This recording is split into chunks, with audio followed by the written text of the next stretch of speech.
Hello friends, welcome to this channel sociology classes. तो आज के इस वीडियो में हम सोशोलॉजी का एक प्रैक्टिस सेट देखेंगे। तो ये 40 क्वेश्चंस का एक प्रैक्टिस सेट रहने वाला है। तो मेनली ये जो क्वेश्चंस हैं ये है आपका रिसर्च मैथडोलॉजी सेक्शन से रहेगा, जो कि आपका UP GIC lecturer, assistant professor या फिर यूजीसी नेट जेआरएफ एग्जाम के लिए काफ़ी हेल्पफुल रहेगा। तो देखते हैं, हमारा जो पहला क्वेश्चन है वो है कि सामाजिक अनुसंधान का मुख्य उद्देश्य क्या है। तो इसके ऑप्शंस देखते हैं। मनोरंजन करना, तथ्यों का संग्रह करना, सामाजिक यथार्थ को समझना या फिर उपरोक्त सभी। तो जनरली लोग ये सोच रहे थे कि उपरोक्त सभी, ऐसा नहीं है। तो आपको सबसे पहले जो है वो ध्यान से देखनी है कि इसके ऑप्शंस क्या हैं। तो मनोरंजन करना तो बिल्कुल नहीं होता। सामाजिक अनुसंधान का जो रिसर्च का जो होता है वो उद्देश्य। तथ्यों का संग्रह करना भी नहीं होता है। तथ्यों का संग्रह किया जाता है लेकिन केवल तथ्यों का संग्रह नहीं करना हो जाता है, इसका उद्देश्य नहीं होता है मेनली। ऑप्शन सी होगा, सामाजिक यथार्थ को जो समझना है, सोशल रियलिटी जो होती है उसे जो समझना होता है, सामाजिक घटनाओं के बीच कार्य कारण संबंध को स्थापित करना होता है सामाजिक अनुसंधान का मुख्य उद्देश्य जो होगा। तो इसका जो होगा ऑप्शन वो है ऑप्शन सी, सामाजिक यथार्थ को समझना। नेक्स्ट क्वेश्चन देखते हैं कि सामाजिक अनुसंधान की सबसे पहली सीढ़ी कौन सी है। पहला स्टेप क्या है सामाजिक अनुसंधान में, पहला स्टेप जो होता है। तो आपको मैं बताऊंगी, अगर आप रिसर्च मैथडोलॉजी का जो आपके सिलेबस में अगर सेक्शन दिया हुआ है तो उसमें आप ज़रूर देख लेगा रिसर्च के जो सोशल रिसर्च के जो स्टेप्स होते हैं कि पहले स्टेप क्या है, उसके बाद क्या है, ये आपको अरेंज करने के लिए पूछा जाता है एग्जाम में। तो सामाजिक अनुसंधान का हमारा जो पहला स्टेप होता है वो देखते हैं ऑप्शंस में। रिपोर्ट लेखन, समस्या की पहचान, आंकड़ों का विश्लेषण, परिकल्पना, निर्माण। तो इसका जो आंसर होगा वो आंसर है, सबसे पहले क्या किया जाता है कि समस्या की पहचान की जाती है सोशल रिसर्च में, सामाजिक अनुसंधान में प्रॉब्लम आइडेंटिफिकेशन होता है। तो ऑप्शन बी होगा। नेक्स्ट देखते हैं कि निम्नलिखित में से कौन सी अनुसंधान विधि जो है गुणात्मक है। तो आपको गुणात्मक जो अनुसंधान विधियाँ हैं उसमें ये ध्यान रखना है कि गुणात्मक अनुसंधान विधि कौन सी है और मात्रात्मक अनुसंधान विधि कौन सी है। तो यहाँ पे क्वालिटेटिव मेथड्स के बारे में पूछा जा रहा है, वो कौन सी है। तो सर्वेक्षण विधि, प्रयोगात्मक विधि, साक्षात्कार विधि या सांख्यिकी विश्लेषण विधि। तो इसमें से जो हमारा ऑप्शन सी है ये है गुणात्मक विधि है, ये क्वालिटेटिव जो है मेथड होती है। बाकी सर्वेक्षण विधि, प्रयोगात्मक विधि, सांख्यिकी विश्लेषण विधि जो है ये मात्रात्मक विधियाँ हैं। परिकल्पना का शाब्दिक अर्थ क्या है। तो प्रमाणित तथ्य, अस्थायी अनुमान, स्थायी सिद्धांत, निष्कर्ष। अगर आपने परिकल्पना पढ़ी होगी, अगर आपको कंसेप्ट पता है परिकल्पना क्या है, तो आपको ये पता होगा जो परिकल्पना होती है वो अस्थायी अनुमान होती है। रिसर्च से पहले इसको अस्थायी अनुमान के तौर पे बनाया जाता है, उसके बाद से इसको चेक किया जाता है कि ये जो है वो परिकल्पना जो हमारी हाइपोथेसिस है वो सही है या नहीं। नेक्स्ट क्वेश्चन देखते हैं हमारा कि सामाजिक अनुसंधान में जो है सैम्पलिंग का उपयोग क्यों किया जाता है। समय और श्रम की बचत के लिए, पूरी जनसंख्या पॉपुलेशन का प्रतिनिधित्व पाने के लिए, परिणामों को अधिक विश्वसनीय बनाने के लिए, उपरोक्त सभी। तो यहाँ पे अगर हम देखें तो इसका जो आंसर होगा आंसर डी है, उपरोक्त सभी के लिए जो है हम सैम्पलिंग का उपयोग करते हैं अनुसंधान में। नेक्स्ट है केस स्टडी विधि किसके अध्ययन के लिए सर्वाधिक उपयोगी है। तो केस स्टडी विधि काफ़ी इंपॉर्टेंट, आप पढ़ लीजिएगा इसका कंसेप्ट। बड़े समाज का अध्ययन के लिए, व्यक्तियों अथवा छोटे समूह का, राष्ट्रीय स्तर की समस्याओं का अध्ययन के लिए, सांख्यिकी विश्लेषण के लिए। जो केस स्टडी होती है वो सर्वाधिक उपयोगी मानी जाती है कि ऑप्शन बी होगा, व्यक्तियों अथवा छोटे समूह के अध्ययन के लिए जो है वो केस स्टडी की जाती है। नेक्स्ट देखते हैं कि निम्नलिखित में से कौन सी अनुसंधान विधि जो है वो प्रत्यक्ष है, वो डायरेक्ट है। तो पहली है जो प्रश्नावली, मौखिक इतिहास, अवलोकन या फिर सांख्यिकी विधियाँ। तो जहाँ पे डायरेक्ट इन्वॉल्वमेंट होता है वो आपसे पूछ रहा है वो कौन सी अनुसंधान विधि है। तो इसका जो आंसर होगा वो है ऑप्शन सी, अवलोकन। ऑब्जर्वेशन जो होता है वो डायरेक्ट होता है कि जो रिसर्चर होता है वो जो घटनाओं का जो अवलोकन करता है वो डायरेक्ट करता है, कहीं से दूर से बैठ के देख के। नेक्स्ट है कि अनुसंधान प्रक्रिया का अंतिम चरण क्या है। अभी हमने देखा एक क्वेश्चन में कि इसका फर्स्ट स्टेप क्या होता है, अब इसमें इसका लास्ट स्टेप पूछ रहा है, अनुसंधान प्रक्रिया का अंतिम चरण क्या होता है। तो डेटा संग्रह, डेटा विश्लेषण, रिपोर्ट लेखन, परिकल्पना, निर्माण। तो उसका जो आंसर होगा वह है ऑप्शन सी, रिपोर्ट लेखन की। जब हम सब कुछ रिसर्च में कर लेते हैं, डेटा का एनालिसिस कर लेते हैं, डेटा संग्रह कर लेते हैं, परिकल्पना, निर्माण सब कुछ होता है, तो लास्ट में जो होता है वो हमारा रिपोर्ट लेखन होता है कि हम रिपोर्ट लिखी जाती है, जो थेसिस लिखी जाती है वो। तो हम असर्शन और रीज़न के क्वेश्चंस देखते हैं, इस तरीके से क्वेश्चंस आपसे पूछे जाते हैं। और नेट के पेपर में तो ये काफ़ी ज़्यादा क्वेश्चंस होते हैं, असर्शन और रीज़न, कथन और कारण के क्वेश्चंस होते हैं। बाकी एग्जाम में भी ऐसे क्वेश्चंस पूछे जाते हैं। तो देखेंगे इस तरीके से क्वेश्चन को सॉल्व करने की क्या अप्रोच होनी, कैसे इसको सॉल्व करना है। तो सबसे पहले हम पढ़ेंगे जो हमारा कथन है, जो असर्शन है ये है क्या है। उसके बाद हम देखेंगे ये जो कथन है या वो ये इसका रीज़न है या नहीं है। तो पहला जो है हमारा जो स्टेटमेंट है वो है वस्तुनिष्ठता का अर्थ है अनुसंधान में निष्पक्षता। तो अब आपको ये पता होना चाहिए वस्तुनिष्ठता का अर्थ क्या है। तो ये कंसेप्चुअल क्वेश्चंस होते हैं, ये कंसेप्ट बेस्ड होते हैं। तो आपको जिसके बारे में पूछा गया उसका जो है वो आपका कंसेप्ट पता होना चाहिए, क्लैरिटी होनी चाहिए उसके बारे में। तो वस्तुनिष्ठता का अर्थ है अनुसंधान में निष्पक्षता, तो यही होता है वस्तुनिष्ठता का अर्थ। तो ये जो हमारा जो स्टेटमेंट है, असर्शन है, वो सही है बिल्कुल। अब हम रीजंस को देखेंगे, जो रीज़न दिया है वो ये सही है या नहीं है। तो ये देखेंगे कि इसका अर्थ यह भी है कि शोधकर्ता अपने मूल्यों और पूर्वाग्रहों से ऊपर उठकर तथ्यों का अध्ययन करे। तो ये स्टेटमेंट भी हमारा सही है, जो रीज़न भी हमारा सही है। तो अगर हमारे दोनों जो स्टेटमेंट हैं वो सही हैं, तब आपको ये देखना है कि ये जो कथन है ये इसकी व्याख्या कर रहा है कि नहीं, जो रीज़न है इसकी व्याख्या कर रहा है कि नहीं। दोनों की कहने का मतलब ये है कि इनके बीच एक कनेक्शन है, ये एक रीज़नेबल, एक तार्किक जो है वो कनेक्शन है या नहीं है। तो यही फाइंड आउट करना पड़ता है आपको। ये देखना है कि पहला स्टेटमेंट हमारा सही है या नहीं है, दूसरा सही है या नहीं है। अगर दूसरा भी सही है तो आपको इनके बीच में एक तार्किक जो है, रीजनल जो है वो एक कनेक्शन देखना पड़ता है कि जो है कि ये इसका कारण है ये कि या नहीं, जो पहले कथन का जो है कारण है या नहीं। तो अगर ये है तो उसके बाद तो हमारा जो ऑप्शन होगा, ऑप्शन ए होगा कि दोनों सही है, और जो आर है वो सही, कि आर जो है वो ए की व्याख्या कर रहा है। तो आर जो है वो सही कारण है इसका, जो रीज़न कथन पहला है, आर जो है उसका सही कारण है कि उसकी सही व्याख्या कर रहा है ये। और अगर आपको ये देखिए है कि अगर ये जो सही नहीं है, हमारा जो रीज़न है ये सही नहीं है, तो इसका जो ऑप्शन हो जाएगा वो ए सही रहेगा, परंतु आर गलत रहेगा, यहाँ पे ये वाला हो जाएगा ऑप्शन।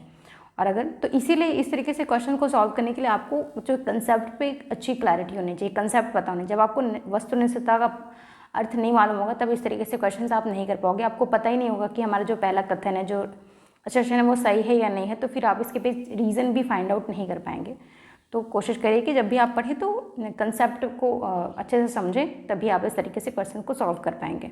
तो हमारा जो इसका जो आंसर होगा, आंसर ए होगा। ए और दोनों सही हैं, आर जो है वो सही कारण है ए का। अब नेक्स्ट देखते हैं कि जो मूल्य है, वैल्यू है, वो समाजशास्त्रीय अर्थ क्या है, इसका समाजशास्त्र में अर्थ क्या है मूल्य का।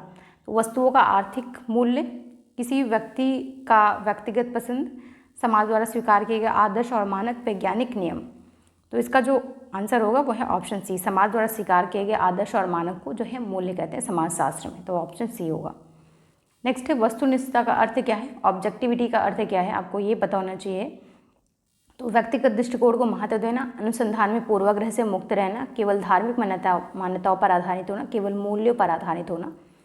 तो वस्तुनिष्ठता का जो अर्थ है वो है अनुसंधान में पूर्वाग्रहों से मुक्त होना, मतलब ये कि निष्पक्ष होकर जो है अनुसंधान करना, तो ऑप्शन बी होगा। नेक्स्ट हम अगेन देखते हैं हमारा जो असर्शन और रीजन का क्वेश्चन है ये। तो मूल्य जो है वो समाज के आदर्श और मानदंड होते हैं। तो ये पहला हमारा स्टेटमेंट है, असर्शन ये कथन जो कहता है कि मूल्य समाज के आदर्श और मानदंड होते हैं। अभी हमने देखा कि मूल्य क्या है समाजशास्त्र में, मूल्य जो है वो समाजशास्त्र के आदर्श और मानदंड है, तो ये जो कथन है वो सही है बिल्कुल। नेक्स्ट इसका रीज़न देखते हैं कि क्या है, कि मूल्य तथ्यात्मक यथार्थ को वैज्ञानिक रूप से मापने योग्य बनाते हैं।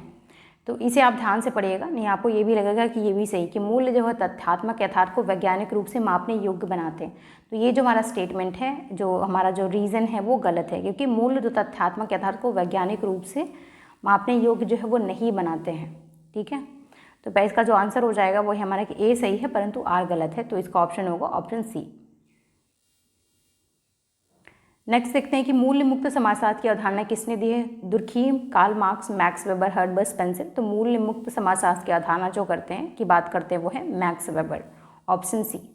वस्तुनिष्ठता की सबसे बड़ी चुनौती क्या है, ऑब्जेक्टिविटी की सबसे बड़ी चुनौती क्या होती है, सामाजिक तथ्य होते हैं, मूल्य निर्णय, सांख्यिकी, प्रयोगात्मक विधि जो है। तो मूल्य जो वस्तुनिष्ठता की सबसे बड़ा जो चैलेंज होता है वो है कि मूल्य निर्णय, जब व्यक्ति जो है अपने मूल्यों से, जब वो पूर्वाग्रह से गठित या फिर जिन मूल्य को मानता है उनसे रिलेटेड जो है वो निर्णय लेता है अनुसंधान में, तो वही होता है, तो वस्तुनिष्ठ नहीं हो पाता, ऑब्जेक्टिविटी मेंटेन नहीं कर पाता। अब नेक्स्ट देखते हैं अगेन हमारा आश्वासन और रीजन का क्वेश्चन है कि जो हमारा आश्वासन है, जो कथन है वो कि समाजशास्त्र का अध्ययन तथ्यों पर आधारित होना चाहिए। तो आपको ये देखना है स्टेटमेंट सही है कि नहीं। तो ये स्टेटमेंट बिल्कुल सही है कि समाजशास्त्र का जो अध्ययन है वो तथ्यों पर आधारित, फैक्ट्स पर बेस्ड होना चाहिए, मूल्यों पर नहीं। रीज़न इसका देखते हैं, ये सही है, यानी कि तथ्य जो है मूल निर्णयों से स्वतंत्र होते हैं। तो हमारा रीज़न भी सही है, क्योंकि जो तथ्य होते हैं वो मूल निर्णयों से जो है वो स्वतंत्र होते हैं। अब देखते हैं कि इनके बीच ये जो हमारा आश्वासन है, कथन है, ये इसकी व्याख्या कर रहा है कि नहीं। तो रीज़न जो ए है वो इसका कारण है या नहीं। इनके बीच तार्किक संबंध नहीं। समाजशास्त्र का जो अध्ययन है वो तथ्यों पर आधारित होना चाहिए, क्योंकि जो तथ्य होते हैं वो मूल निर्णयों से स्वतंत्र होते हैं।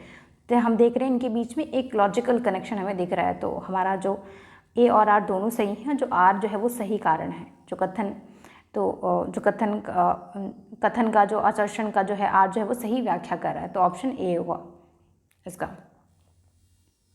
इस तरीके से क्वेश्चन जो असर्शन रीजन होते हैं वो थोड़ा टाइम टेकन होता है। अगर आप इसकी प्रैक्टिस जितनी ज़्यादा करेंगे तो जितनी ईजिली इन क्वेश्चंस को कर सकते हैं आप। तो ऐसे एग्जाम में क्वेश्चंस करिएगा, इस तरीके से क्वेश्चंस को आप बाद में सॉल्व करिएगा जो पहले आपको क्वेश्चंस आ रहे हैं उसमें, क्योंकि इसमें बहुत ज़्यादा अगर आप टाइम इन्वॉल्व कर देंगे तो बाकी आपके जो क्वेश्चंस होंगे वो मिस हो जाएंगे। जो आपको आते हुए क्वेश्चंस भी वो उसको आप नहीं कर पाएंगे। तो ऐसे क्वेश्चंस को आप कोशिश करिए बाद में करने का। तो अब हम नेक्स्ट अगेन देखते हैं असर्शन और रीजन का। कथन और कारण का क्वेश्चन है कि मैक्स वेबर ने मूल्य मुक्त समाजशास्त्र की अवधारणा दी है। तो ये जो हमारा स्टेटमेंट ने सही है कि अभी हमने देखा कि समाजशास्त्र में मूल्य मुक्ति समाजशास्त्र की जो अवधारणा देते हैं वो मैक्स वेबर देते हैं। रीजन इसका देख लेते हैं। वेबर का मानना था कि शोधकर्ता को तथ्यों का अध्ययन करते समय अपने व्यक्तिगत और सामाजिक मूल्य से जो है मुक्त रहना चाहिए। तो ये स्टेटमेंट भी हमारा सही है। तो दोनों स्टेटमेंट जो है वो सही हैं।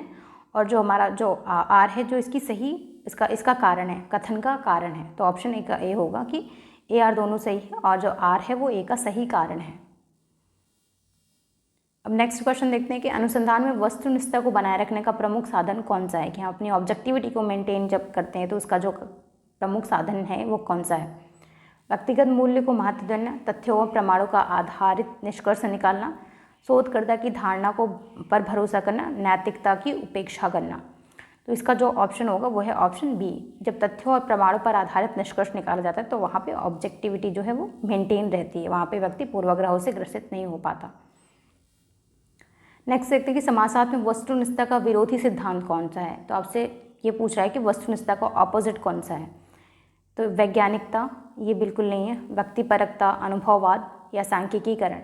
तो वस्तुनिष्ठता का जो विरोधी है वो सिद्धांत है व्यक्तिपरकता। वस्तुनिष्ठता का जो ऑपोजिट होता है वो सब्जेक्टिविटी होता है। व्यक्ति जब अपने मूल्यों पर आधारित निर्णय नहीं लगता है तो वो व्यक्तिपरकता होती है। वस्तुनिष्ठता जो होता है वो अपने मूल्य और पूर्वाग्रहों से जब ऊपर उठ के जो है वो शोध करता है तब उसे वस्तुनिष्ठता कहते हैं। समाजशास्त्र में परिकल्पना किस प्रक्रिया से जुड़ी होती है। तो ऐसे कभी कभी आपसे बहुत ही बेसिक क्वेश्चंस पूछे जाते हैं और इसमें जो है हम कंफ्यूज होकर ऐसे क्वेश्चंस को गलत कर लेते हैं। तो देखते हैं सैद्धांतिक निर्माण, डाटा संग्रह, अनुसंधान प्रक्रिया, सर्वेक्षण मात्र। तो जो समाजशास्त्र में परिकल्पना है वो किससे रिलेटेड होती है। तो यहाँ पे आपको अनुसंधान रिसर्च मैथडोलॉजी में, तो रिसर्च में यूज़ करी जाती है परिकल्पना एक अस्थायी अनुमान के तौर पे। नेक्स्ट देखते हैं कि परिकल्पना एक अस्थायी अनुमान है जो चर के बीच संबंध का सुझाव देता है। यह परिभाषा किसकी है। तो इस तरीके से क्वेश्चन जो है वो सोशियोलॉजी के एग्जाम में, कॉम्पिटेटिव एग्जाम में पूछे जाते हैं आपसे। ऐसे स्टेटमेंट दे दिया जाएगा, पूछ लिया जाएगा कि जो स्टेटमेंट है वो किसके हैं, ये किसने ये कहा है। ये लुंडबर्ग, गुडेवम हैड, कोहेन, ऑगबन एम निमकाफ। तो ये जो स्टेटमेंट है वह लुंडबर्ग का है कि परिकल्पना एक अस्थायी अनुमान है जो चर के बीच जो है संबंध का सुझाव देता है। अब नेक्स्ट हम देखते हैं कि कथा विधि, जिसको वो नैरेटिव मैथड्स मुख्यतः किन अध्ययनों के लिए उपयोगी है। व्यक्तिगत जीवन कथाओं के अध्ययन हेतु, औद्योगिक संबंधों के अध्ययन हेतु, जनगणना संबंधी अध्ययन हेतु, सांख्यिकी आंकड़ों के अध्ययन हेतु। तो जो नैरेटिव मैथड होता है वो कथा विधि जो होता है वो व्यक्तिगत जीवन की कथाओं के अध्ययन हेतु होता है। ये निम्नलिखित में से कौन से तथ्य संकलन की जो है प्रत्यक्ष विधि नहीं है। तो आप ये ध्यान रखिए कि आपसे पूछ रहा है नहीं है, पूछ रहा है। अवलोकन विधि, साक्षात्कार विधि, प्रश्नावली विधि, प्रयोगात्मक विधि। तो जो प्रत्यक्ष विधि जो है वो डेटा संग्रह की, तथ्य संकलन की नहीं है, वो है प्रश्नावली विधि। इसमें प्रत्यक्ष नहीं अप्रत्यक्ष तौर पे वो डेटा को कलेक्ट करा जाता है। नेक्स्ट देखते हैं मौखिक इतिहास, ओरल हिस्ट्री विधि का प्रयोग किस प्रकार की सूचनाएं प्राप्त करने के लिए किया जाता है। प्राचीन ग्रंथों से, व्यक्तियों के अनुभव व कथनों से, सांख्यिकी आंकड़ों से। सॉरी, एक ऑप्शन यहाँ पे मिस हो गया। तो इसका जो आंसर होगा वो ऑप्शन बी है। व्यक्तियों के अनुभव व कथनों से जो है वो मौखिक इतिहास विधि का प्रयोग किया जाता है सूचनाएं हम प्राप्त करने के लिए। नेक्स्ट साक्षात्कार विधि जो है निम्नलिखित में से कौन सा प्रकार नहीं है साक्षात्कार विधि का। तो साक्षात्कार विधि के भी बहुत सारे सब टाइप्स हैं, उप प्रकार हैं, उसमें से पूछ रहा है कि कौन सा एक नहीं है। संरचित, असंरचित, सहभागी और टेलीफोनिक। साक्षात्कार विधि का जो एक प्रकार नहीं है वो है सहभागी और बाकी ये तीनों हैं।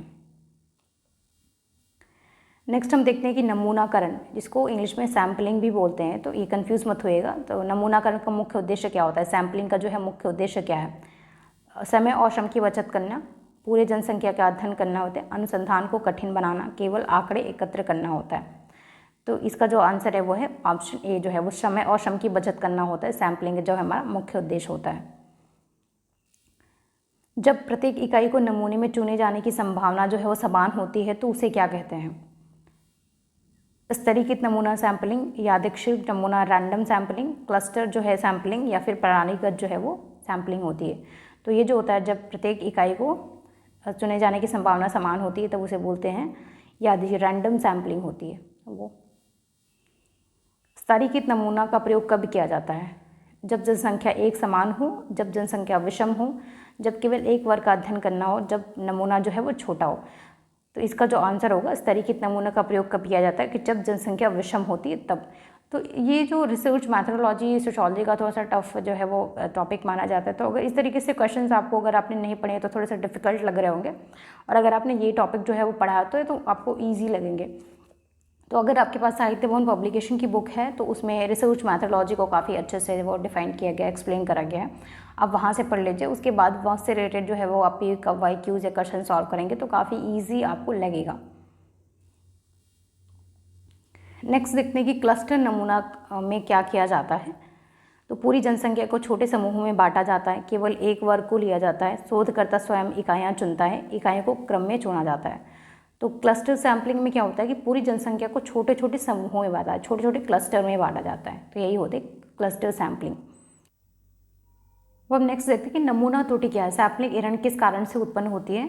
नमूना छोटा होना, गलत विधि का प्रयोग करना, नमूना जनसंख्या का प्रति ना होना, उपरोक्त सभी।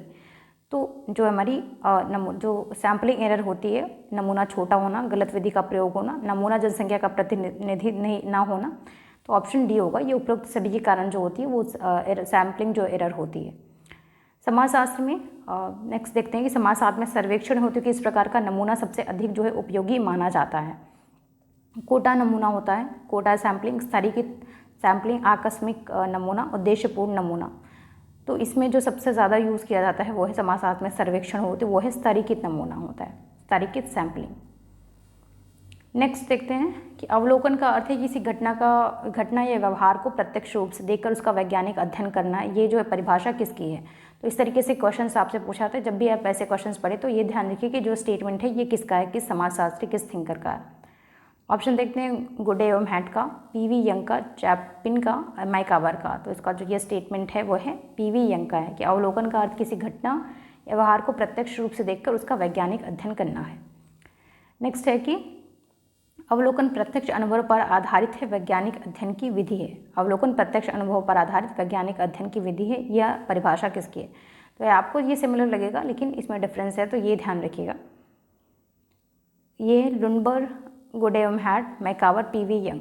तो इसका जो ऑप्शन है वो ऑप्शन बी होगा, गुडे एवं हैट का ये है डेफिनेशन है। नेक्स्ट देखते हैं कि सर्वेक्षण विधि की मुख्य विशेषता क्या है।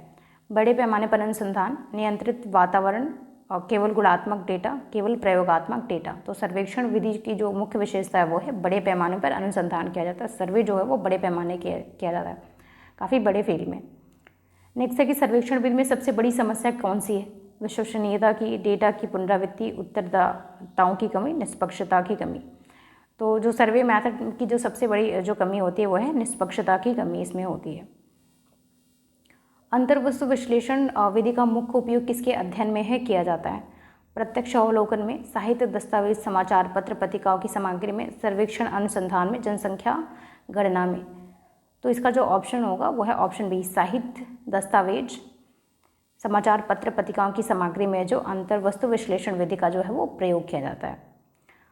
अंतर्वस्तु विश्लेषण विधि का संबंध किस प्रकार के डेटा से होता है। प्राथमिक डेटा, मौखिक डेटा, द्वितीयक डेटा या फिर प्रायोगिक डेटा। तो जो अंतर्वस्तु विश्लेषण विधि का जो डेटा का जो संबंध होता है, ये जो डेटा होता है वो कलेक्ट किया जाता है, द्वितीयक डेटा इसको बोलते हैं, प्राथमिक नहीं। नेक्स्ट है कि समाजशास्त्र में सर्वेक्षण विधि का प्रयोग किस प्रकार के अनुसंधान में वो है अधिक होता है। प्रयोगात्मक अनुसंधान में, क्षेत्रीय अनुसंधान में, तुलनात्मक अनुसंधान में या मात्रात्मक अनुसंधान में। तो ध्यान रखिएगा जो सर्वेक्षण विधि है वो मात्रात्मक विधि है, तो ये मात्रात्मक अनुसंधान रिसर्च में सर्वेक्षण विधि का प्रयोग होता है। तो आप ये ज़रूर याद रखिए कौन सी विधियाँ गुणात्मक श्रेणी में आती है, कौन सी विधि है वो गुणात्मक है, कौन सी है मात्रात्मक। तो आपसे पूछा गया है कि मात्रात्मक विधि का एग्जाम्पल कौन सी है, या फिर जो गुणात्मक क्वालिटेटिव मेथड्स होती हैं। ये समाज 7वीं सहभागी अवलोकन को विशेष महत्व दिया है। Auguste Comte, Herbert Spencer, Malinowski, Max Weber. ये क्वेश्चन कई बार रिपीट किया हुआ कई एग्जाम में, तो आप इसे ध्यान रखिएगा। सहभागी अवलोकन को विशेष महत्व दिया है वो है मैलिनोव्स्की ने। गैर सहभागी अवलोकन का जो है वो उदाहरण है, तो इस तरीके से उदाहरण भी आपसे पूछ सकता है। शिक्षक का कक्षा में विद्यार्थियों के साथ बैठकर अध्ययन करना, ये गैर सहभागी अवलोकन की बात बोल रहा है, नॉन पार्टिसिपेंट ऑब्जर्वेशन की बात हो रही है यहाँ पे। समाजशास्त्री का एक धार्मिक अनुष्ठान में सहभागी बनना, शोधकर्ता का बाजार में जाकर दूर से लोगों के व्यवहार को देखना होता है। मैलिनोव्स्की का ट्रोम्बियान द्वीप समूह में रहना। तो गैर सहभागी, तो ये जो हैं वो सारे जो सहभागी, मतलब जब जो रिसर्चर होता है किसी समूह का, जब सदस्य बनकर उनका ऑब्जर्वेशन अध्ययन करता है तो वो सहभागी होता है। गैर सहभागी जब वो उस समूह का सदस्य नहीं बनता, दूर से देख के वो ऑब्जर्वेशन करता है और रिसर्च करता है, तब उसे गैर सहभागी बोलते हैं। तो इसका जो उदाहरण है वो है सी, शोधकर्ता का बाजार में जाकर दूर से लोगों के व्यवहार को अध्ययन करना, गैर सहभागी जो है वो अवलोकन कहलाता है। अब हम लास्ट क्वेश्चन देखते हैं कि नियंत्रित अवलोकन मुख्य रूप से कहाँ किया जाता है, ये क्वेश्चन है। तो प्राकृतिक परिस्थिति में, प्रयोगशाला की परिस्थिति में, गांव और कस्बों में केवल सर्वेक्षण के समय। तो जो नियंत्रित ऑब्जर्वेशन होता है, जो कंट्रोल ऑब्जर्वेशन होता है, नियंत्रित जो अवलोकन होता है वो किया जाता है प्रयोगशाला की परिस्थिति में। प्रयोगशाला में जो है वो नियंत्रित अवलोकन जो है वो किया जाता है।